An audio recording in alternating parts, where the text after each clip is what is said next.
He just released a full-length report on its Russia investigation. And guess what? The committee found absolutely no evidence of Trump-Russia collusion. Here's how President Trump reacted to this decisive report. We were honored. It was a great report. No collusion, which I knew anyway. No coordination, no nothing. It's a witch hunt. That's all it is. There was no collusion with Russia, if you can believe this one. She probably can't believe it. Who can? But the report was very powerful, very strong. There was no collusion between the Trump campaign and the Russian people.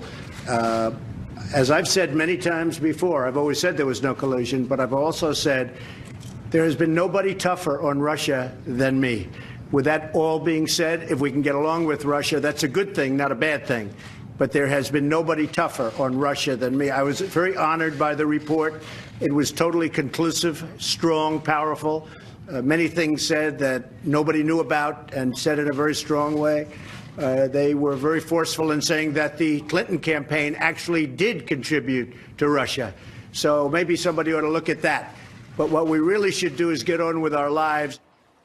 We'll have more on this in a moment. But first, the man President Trump fired from the FBI, James Comey, is in hot water tonight after a very puzzling answer he gave to Bret Baier about the anti-Trump dossier. Take a look.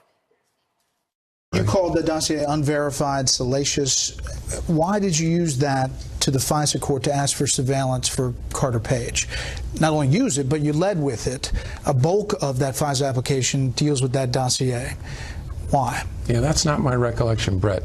And I don't know that the FISA application has been released. My recollection was it was part of a broader mosaic of facts that were laid before the FISA judge to obtain a FISA warrant. There was a lot more than the dossier in the FISA application? My recollection was there was a significant amount of additional material about Page and why there was probable cause to believe he was an agent of a foreign power. And the dossier was part of that, but was not all of it or a critical part of it, to my recollection.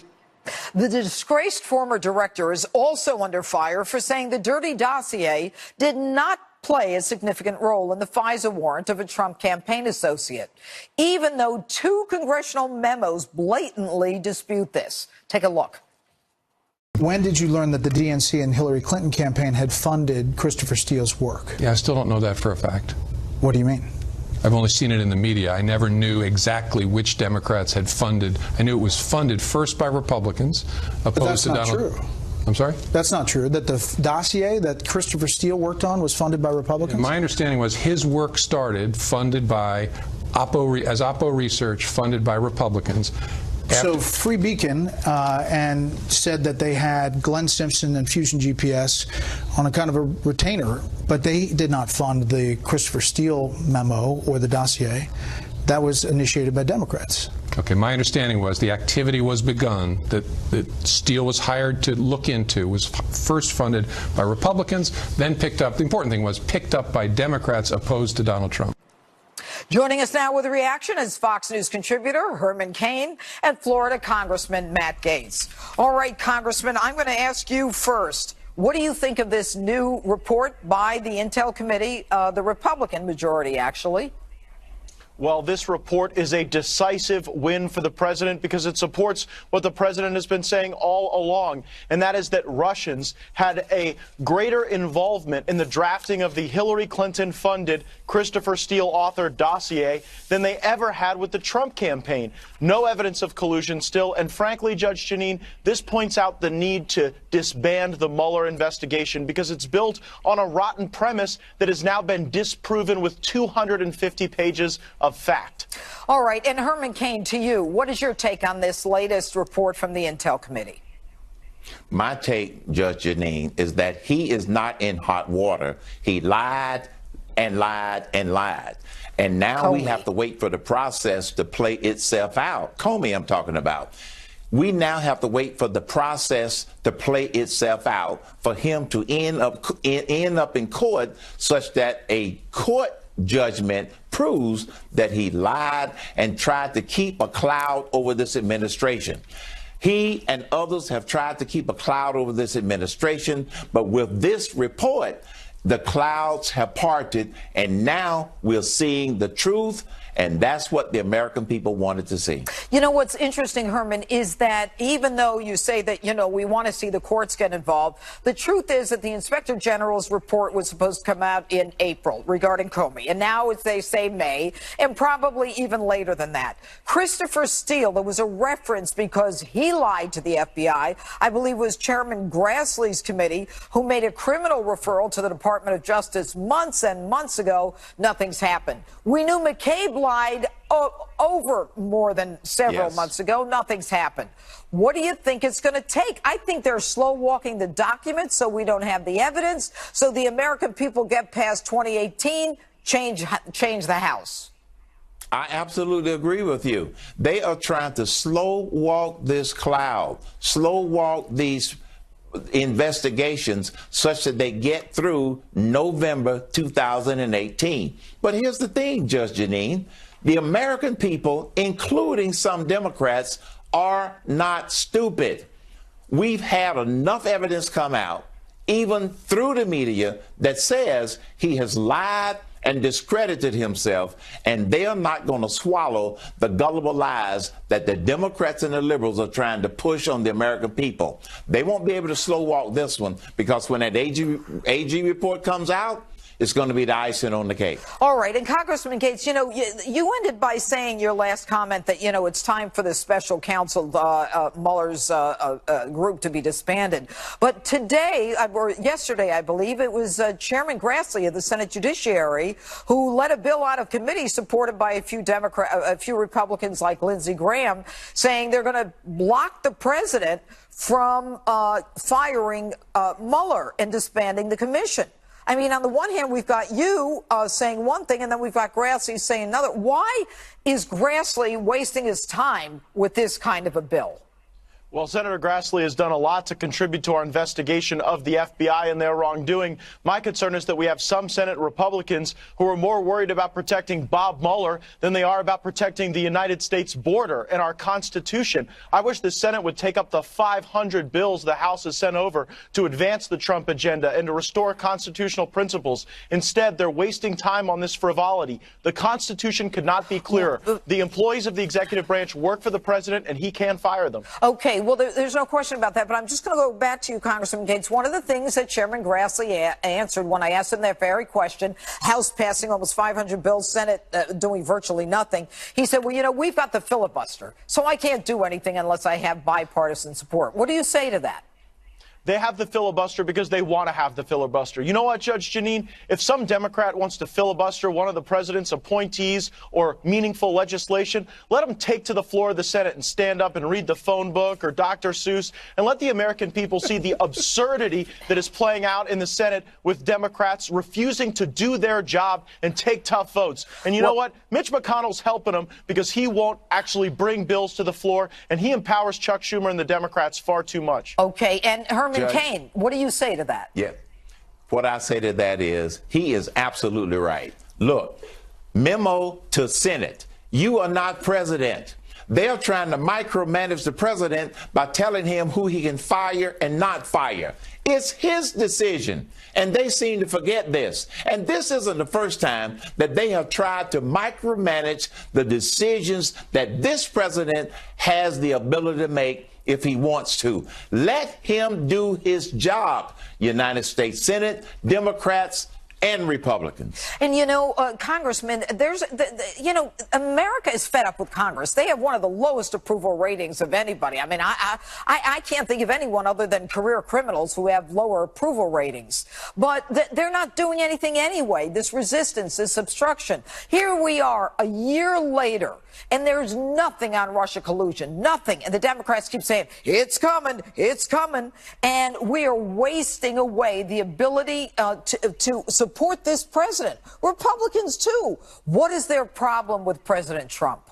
Well, your point is accurate. Congress has a 9% approval rating. I think Muammar Gaddafi had a 13% approval rating, and his own people dragged him in the streets and killed him. So I think that we need to, get off our duffs and actually get in gear and engage in the president's agenda and move it forward. The American people did not elect this president to sit idly by and rearrange the deck chairs on the Titanic. We want a disruptor, someone who's going to change the ways of Washington. And frankly, we got too many swamp creatures in both parties who just want to keep everything the same. And until we start embracing this disruptive agenda to make things different inside the Beltway, I fear the American people will still have a negative view of our institution. And Herman Cain, Yes. One last question. I only have a few seconds. What do you think the Democrats are going to come up with, since most of that the House Intel report by the Republicans has been redacted? I mean, are they going to come out with their own report? No, they're going to come up with what they've always come up with: deny, denial, and distract. Those are the only tactics that they have. And here's why, Judge Jeanine. TDS, Trump Derangement Syndrome, is no longer a medical disorder. It is a mental disease. That's what they're suffering from. And they're going to continue to try to drag it out until November. All right. Herman Cain, Congressman Gates, thank you so much for being with us tonight. Thank you. And President Trump has often referred to James Comey as a leaker and a liar. And in an interview with Bret Baier, the fired FBI director lived up to that reputation. Take a look at this.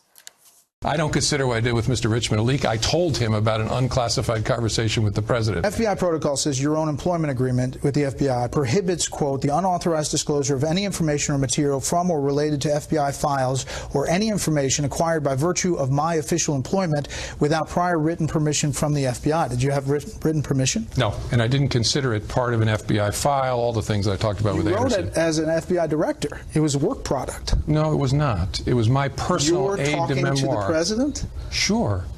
I created 2 copies of it, one to keep in my personal safe at home, and I left another one with the FBI so the Bureau could always have access to it. But I always thought of it as mine, like a diary. You said in the memos, I said, I don't do sneaky things, I don't leak, I don't do weasel moves. But, I mean, we can argue what a leak is, but that's a leak, isn't it? It's not. Okay. Joining us now is Fox News contributor Sarah Carter, CPAC chairman Matt Schlapp, and GOPAC chairman David Avella. All right, I'm going to start with you, Sarah. I mean, to me, Jim Comey looked like he didn't know what to say when Bret Baier pushed back and said, this is a leak. You didn't have authority to leak it. And he says, no, he says, it's my diary, as if FBI directors have a diary and they, and they're able to share it with other people when it's a report. Well, you're absolutely right, Judge Jeanine. And he was trying to explain, well, this was my personal memoirs, which I started at the FBI and then I put a copy of in my home. Well, nobody can do that. At the FBI, there are explicit instructions that they are given to all agents, including the director, that you cannot take your work product home with you. At the CIA, it's the same way. And in any kind of intelligence apparatus, you cannot remove documents from the office and take them home, even if you want to call them your memoirs, if you want to call them your diary. He is being caught now in a number of inconsistencies and lies, and I think this is going to come back to haunt him. Because another question that I have, Judge, and I'll say it really quick, is, Dr. Richmond, even if he was a special government employee with the FBI, he was working for the FBI, not for Comey. So he would be under the same rules and guidelines. All right. And Matt Schlapp, I'm going to go to you next. I mean, Sarah makes a great point. This guy, Dan Richmond, who's his friend from, I think he's a Columbia professor, Columbia Law School. All right. So he gives him this special status as SGE, special government employee. I want to know, was the guy fingerprinted? Was he photographed? Was there any lie detector? I mean, was there a background check? Or is this just a guy who leaked stuff to, who then was leaking stuff to other people? What's your take on that? My take is, look, these special government employees, this is a legitimate way to get somebody into government, but it's a quick way to get them in, and sometimes a temporary way. And what I think Jim Comey had up his sleeve the whole time is, Sarah's exactly right. When I left the White House, I couldn't take any paper with me because it belonged to the taxpayers. Jim Comey wrote these memos and then colluded with his law professor friend because they were written so that they could be given to the New York Times and the Washington Post and the liberal media to prosecute the case against Donald Trump no matter what form, with a special counsel, on the front pages of these newspapers. It was all done because Jim Comey was a never-Trumper. He doesn't think he has the character to be president, and he wants to get him out of the office at all costs. And, you know, the amazing part of it, David Avella, is that when you read the memo itself that we were all so desperately waiting to read, there's nothing in there that hurts the president that would be the genesis of a special counsel. He basically says, the president says, you know, well, do the investigation. I want to know who's doing this, and I don't need prostitutes. And Comey's dumb enough to say, Clapper told me to get there and to tell him about it. What's your take on that? Exactly. James Comey is in the 14th minute of his 15 minutes of fame. And this book tour has done nothing except seal the prevailing view of James Comey that every answer is ultimately given to try to make him look like a hero. Sarah asked a great question. Here's one that I have. Who's going to be sitting across from FBI agents under their own investigation first? Andrew McCabe or James Comey? Right. Right. And there is talk, Sarah, that, I mean, I could see this months ago when, you know, James Comey was tweeting things that where he was trying to make nice with McCabe, but McCabe wasn't having any of it. Now there's talk that they're going to end up, you know, McCabe saying Comey gave me the right to leak, and Comey said I didn't give him the right to leak. And yet now we've got the leaker, Dan Richmond, who's now the lawyer. They're playing the Hillary Clinton game where Cheryl Mills is a suspect and she's the lawyer, and that keeps everything on lockdown. Yeah, I think, you know, the collusion here, Judge Jeanine, there was collusion. If you look at the report, there was collusion, and it was between Clapper, Comey, McCabe, all of these players colluding against the incoming president of the United States, President Trump. And we can see that how they've tried to massage this and manage this.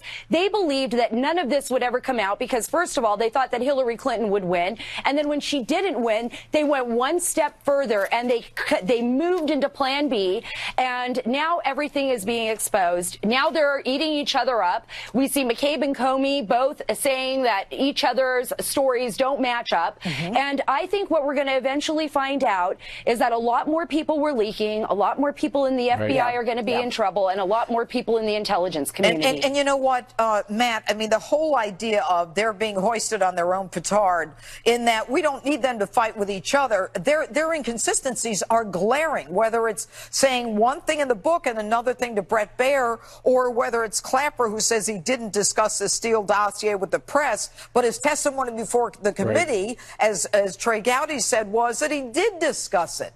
So it's all the same theme, which is each one of these men, whether it's Steele or McCabe or Comey, they have an intricate way of doing something that is illegal, inappropriate, and against their oath of office, which is they are releasing information that should not be given to the press, and it's not even accurate information. It's information that's used to try to go after political enemies. And I tell you this, Judge, and I've been involved in politics too dang long, if there's no collusion with Russia and there's not one scintilla of evidence from anything, the American people are fair. And I think that Donald Trump has done a great service at great cost and great pain to a lot of people. But he has exposed these liars and leakers that are entrenched in these powerful positions. And it's important for the American people to sweep them out of government. And, you know, David Avella, I mean, last question. When you look at what is obvious to those of us who are really watching everything that's been happening over the last year, you've got James Comey has gone from the FBI. Andrew McCabe has gone from the FBI. Rybicki has gone from the FBI, the chief of staff, as is Baker, who was the counsel. So you've got that whole upper echelon. Strzok and Page, in spite of their biases, they're still there, but there is evidence or information, I should say, that they're cooperating. I mean, the fact that that whole upper echelon is gone, what does it tell you? Well, it confirms what all the local agents want, because they're frustrated by how this makes the FBI look. And if you talk to local agents, they want all of the upper management of the FBI cleaned out because it's making the entire bureau look bad. The most important thing the president said today was it's time to move on with our lives. Here's the unfortunate thing, Judge, and what's extremely important. The average special counsel investigation goes 1,154 days. Oh. This isn't about influencing the 2018 elections. This is about Democrats and their allies in the media affecting the 2020 elections. Interesting. All right. Thanks to you all for being on this evening. And Thanks, Judge. coming up on this special edition of Hannity, the left continues to hammer rapper Kanye West over his support for President Trump.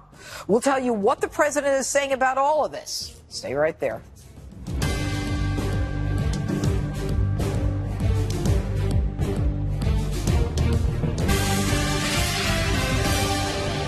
Welcome to this special edition of Hannity, Trump, the disruptor in chief. Now, President Trump is challenging the political status quo, and according to a report, quote, Trump is thinking about inviting Kanye to the White House for dinner, sources say. President Trump also tweeted, Kanye West has performed a great service to the black community. Big things are happening and eyes are being opened for the first time in decades. Legacy stuff. Thank you also to Chance and Dr. Daryl Scott. They really get it. Lowest black and Hispanic unemployment in history. And of course, the show of support between the president and West is sending the left and the media into a frenzy. Take a look at this. Today, Kanye West has a lot of people wondering if he cares about black people. Rapper Kanye West tweeting today, you don't have to agree with Trump, but the mob can't make me not love him. We have the right to independent thought. Yes, we have the right to independent thought, and I independently think that Kanye has lost his mind. Donald Trump is your brother. It is true. I am your brother, too. And brother to brother, I just want to say, put the phone down. Can I ask if you've detected something on this set? What? Have you guys noticed? Do you feel it? Willie and I have it. What? Very few people have it. What's wrong? The president has it. What? Kanye has it. What are you talking about? Dragon energy. No, stop. Gross. Dragon energy. Before he was president of the United States, he was just a TV host, or I think they viewed him maybe as harmless, and he was somebody that they could aspire to, or at least aspire to that lifestyle. But I think now the terms have changed a little bit, so that's why you've seen so much outrage against Kanye. When the president starts bragging about all the things he's done for black folk, Kanye West doesn't represent black people. Listen to All Falls Down. This man has been lost for years. Joining me now with a reaction is Fox News contributor and CRTV.com host Deneen Borelli and Turning Point USA founder Charlie Kirk.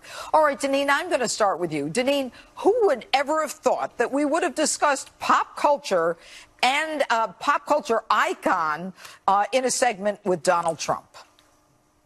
Well, let me just say, if the president does invite Kanye West to the White House, the left is clearly going to go over the edge. But really, the message is breaking through, Judge Janine. And, the left cannot control President Trump. He has over 51 million Twitter followers. They can't control Kanye West. He has over 27 million Twitter followers. The message is breaking through. And I think it's great that Kanye West is standing up for independent thought. And the backlash that he is getting is expected, but I'm glad he is still sticking to his guns. Well, and you could see the president there with Kanye West at Trump Tower. I think it was during the transition period after the Donald Trump had been elected, but was still president-elect. Charlie, I'm going to go to you. You know, the frenzy and the hysteria that we've been hearing about from the left criticizing Kanye is reminiscent to me of McCarthyism. How dare you think that this Donald Trump is anyone that you should support? Forget about the fact that black and Hispanic unemployment is the lowest in history. But it is such groupthink. It's McCarthyism. It's frightening to me. It's monolithic, and it's important to remember how we got here. A week ago, our incredible communications director, Candace Owens, was praised by Kanye West, and it seemed to have broke the internet. Just 7 words. I love the way Candace Owens thinks. And then you saw the bubbling up, the media starting to go after Kanye. And good for Kanye. He said, you know what? I'm going to double down. I'm going to tweet out a picture of me wearing a Make America Great Again hat. And he just doubles down. He triples down. And it's really triggered a national cultural conversation of, wait a second, why are black people voting for Democrats at a 95% clip? the Democrats and their policies are the very ones that have harmed the black community the most over the last 50 or 60 years. And you saw Chance the Rapper, he tweeted out, he said, not all black people have to be Democrats. Correct. This monolithic groupthink that has been happening in the black community politically over the last 30 or 40 years has harmed them. And this is the type of cultural change that needs to happen. Oh, okay, and I want to come back to you about Candace Owens, but Deneen, I want to go to you. You know, Charlie brought up the fact that, you know, Chance the Rapper said, you know, blacks don't have to vote Democrat. And they beat down on him to the point where he has issued a statement late today saying, you know, I was supporting my friend Kanye. I really hate Donald Trump. I would never support him. And it's just like Shania Twain, who said, if I could have, I would have voted for Trump. And they beat her down and she took it back. You know, I can't say why are they so weak, which I would like to say, but is there anything that we can do to at least convince people like Kanye and Chase and Shania, like, hey, people are buying into what you're saying and your free thought? Well, yeah, it's the liberal mob, Judge, and really anyone who is for freedom and liberty and personal responsibility, we need backup. I've been talking about this for many, many years. That's why I wrote my book, Blacklash. And listen, with black voters, they are afraid in some cases to say that they are conservative and agree with free market values and principles because of the backlash they will get from their immediate surrounding, their friends, their families, their co-workers. And so that is some of the reasons why black voters will not come out and say that they agree with conservative principles. But now is the time, and I would say for Republican politicians as well, the momentum is there. They need to make that FaceTime and get the message out about free market principles and how it will be beneficial for you and your family. Okay, and Charlie, I want to go back to you with Candace Owens. All right, she is an incredibly bright, articulate, very persuasive young woman. She is part of your organization, and you hired her. Are you at all surprised that a couple of lines from her or a couple of comments have literally, you know, created this pop culture divide in this country?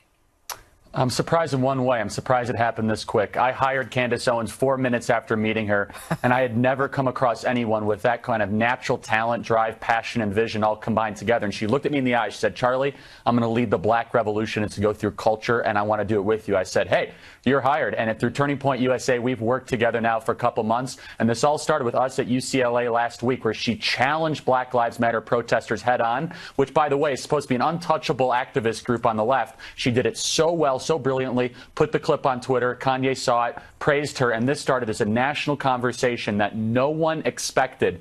I'm so proud to have her as our communications director. We need more courageous young warriors like her, and with the support of many other students across the country and her, we're going to help turn this around. Well, Charlie, and I agree with Charlie. Kudos to you and your group and to Candace, definitely. No question. Charlie, Deneen, thanks so much for being with us tonight.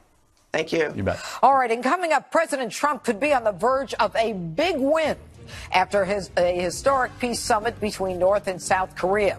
We'll show you how the president is reacting next on this special edition of Hannity.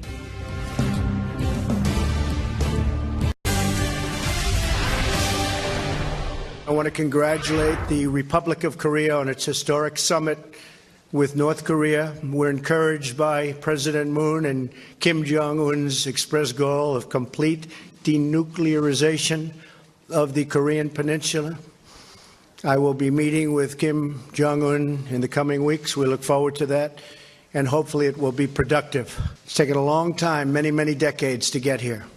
Let's see what happens. We will not repeat the mistake of past administrations. Maximum pressure will continue until denuclearization occurs. Things have changed very radically from a few months ago. You know, the name calling and a lot of other things. We get a kick every once in a while out of the fact that I'll be watching people that failed so badly over the last 25 years explaining to me how to make a deal with North Korea. I get a big, big kick out of that. But we are doing very well. I think that something very dramatic could happen. Welcome back to this special edition of Hannity. Trump, the disruptor in chief. That was President today talking about with German Chancellor Angela Merkel. Talking now about the historic summit that took place in South Korea between North Korean leader Kim Jong-un and his South Korean counterpart. The two leaders vowed to end war between the two countries and agreed to the complete denuclearization of the Korean Peninsula. President Trump also said this about the situation. We're not going to be played, okay? We're going to hopefully make a deal. If we don't, that's fine. The United States in the past was played like a fiddle. Money going in and nobody knew what was happening. We will, I think, come up with a solution. And if we don't, we leave the room with great respect. We leave the room and we just keep it going. This isn't like past administrations. We don't play games. Joining us now, Fox News contributor, retired Lieutenant Colonel Alan West, former Treasury Department intelligence analyst Morgan Ortagus, and the author of Reaper, former Brigadier General Tony Tata. All right, Alan, I am going to start with you. I understand that you were actually in the demilitarized zone for a period of time. What is your take on the fact that Kim Jong-un has actually met with the President Moon of South Korea and actually stepped over that demilitarized zone? It was good to be with you, Judge. And in 1995, I was stationed there with the 2nd Infantry Division. And I remember as a senior officer seeing the tunnels that the North Koreans had dug to try to infiltrate into South Korea. Today was a historical moment, but we must understand we have to keep the pressure on.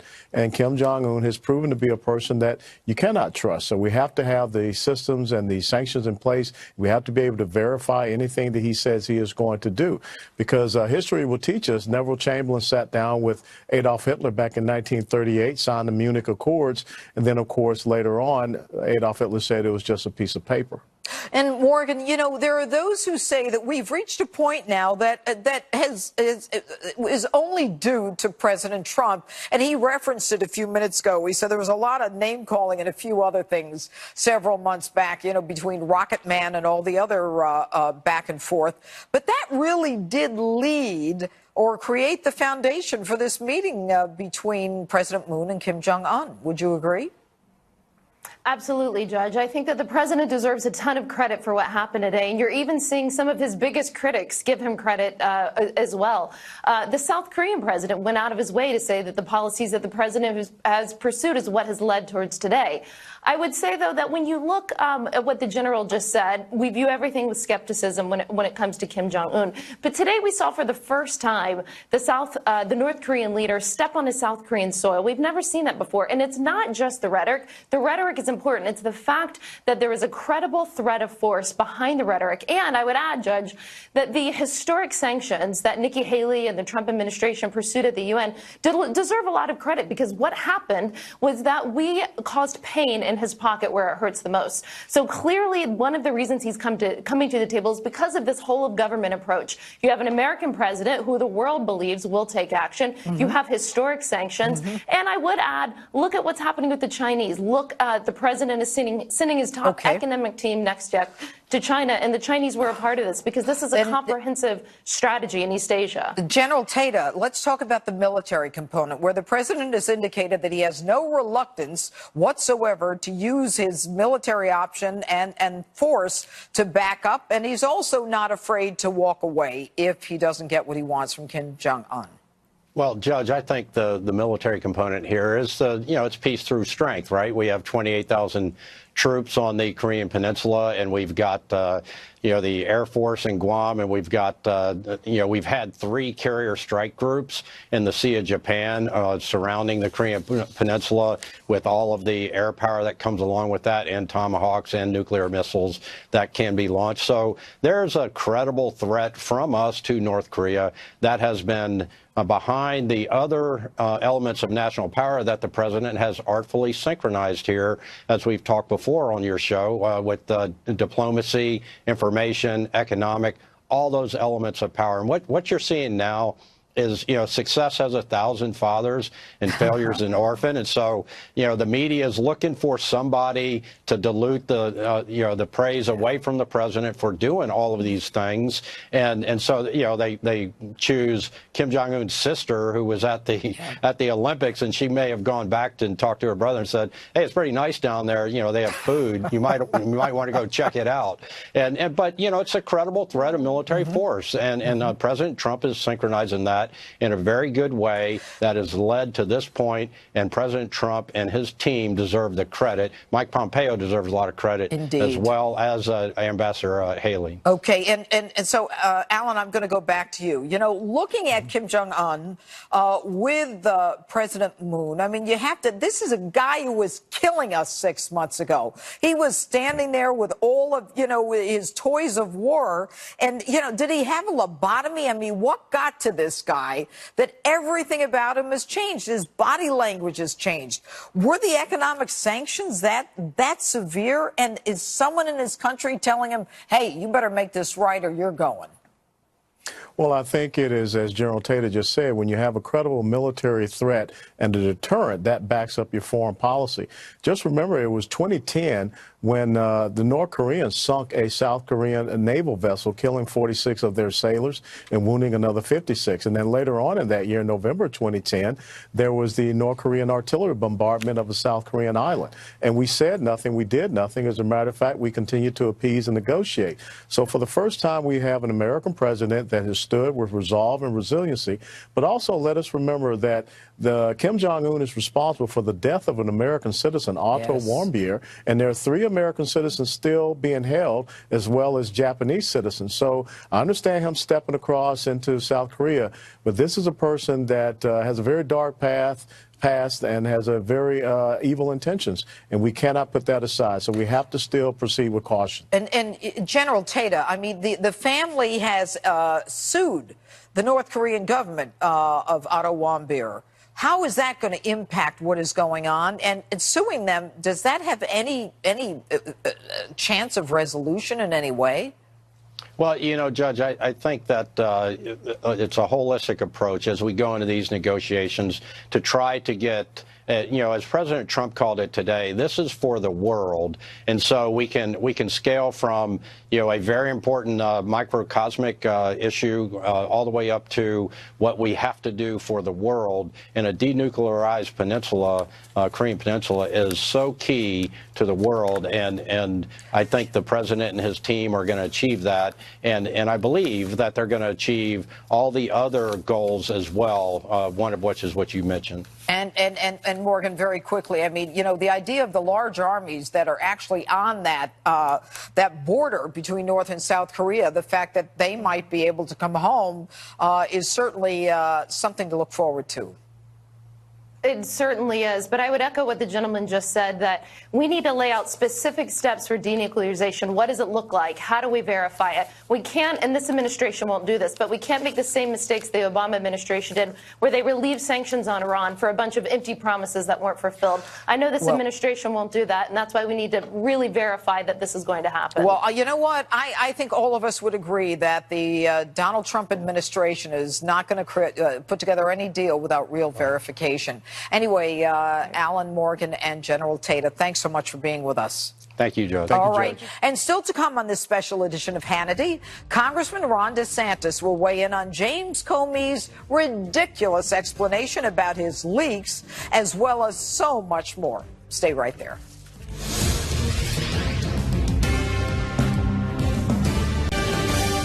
Welcome back to this special edition of Hannity. Congressman Trey Gowdy is blasting James Comey's unbelievable justification for leaking his memos. Take a look at this. Jim Comey has a definition of the word leak that no one else has. Yeah. What he says is a leak is what the rest of us call a felony. Leaking is disclosing a confidential conversation, which is exactly what he did. President is also tweeting tonight saying the special counsel should never have been appointed. Joining me now with reaction, Florida Congressman Ron DeSantis. All right, good evening, Congressman. I must tell you that when I heard Trey Gowdy say, our definition of leak is a felony as opposed to James Comey's. James Comey seemed to be actually stunned when Brett Baier said to him, when you leaked this to Dan Richmond, he was like, no, it wasn't a leak. What is a leak? Well, look, if you believe Comey's explanation, then you'll believe that it's going to snow in Miami in August. It's just totally ridiculous. He even really admitted it was a leak when he testified originally, because he said he wanted to create a special counsel. He went back to his files. These were some of them were classified, but certainly they were government property, because remember, he was distributing them to people like Andrew McCabe and Rubicki. So this was clearly a government document. Some of it was likely classified, and by him putting it out there, that is exactly what a leak is. He's a leaker, and I think he's in really trouble with the law, not only for the classified potential, but it can be a crime to leak defense information, even if it's not actually classified. He's been referred to the IG. I've led a letter that he should be referred criminally. But I think this book tour has blown up in his face big time. Well, I think that the book tour, Congressman, has created a lot of controversy in the sense that what he has said before subcommittees, as opposed to what he said on television, as opposed to what he said in the book, can be three different versions of the truth, or his truth anyway. But I want to talk about one in particular. He was asked if there was any truth to the thinking that the FBI agents who interviewed Flynn actually didn't think he had an intent to deceive. And when asked this, he said no, but then there is a transcript of his saying before the committee, a House committee, that his group didn't detect any deception on the part of Flynn. So he denied it twice. So you've got him in a transcript and then now lying about it. You know, Jim Comey used to be a smart guy, the guy I knew, but is he so confident that our system is so weak, and that if they slow walk DOJ and FBI reports, that no one, and certainly no one in the Justice Department, will ever prosecute him, that he's laughing all the way to the bank?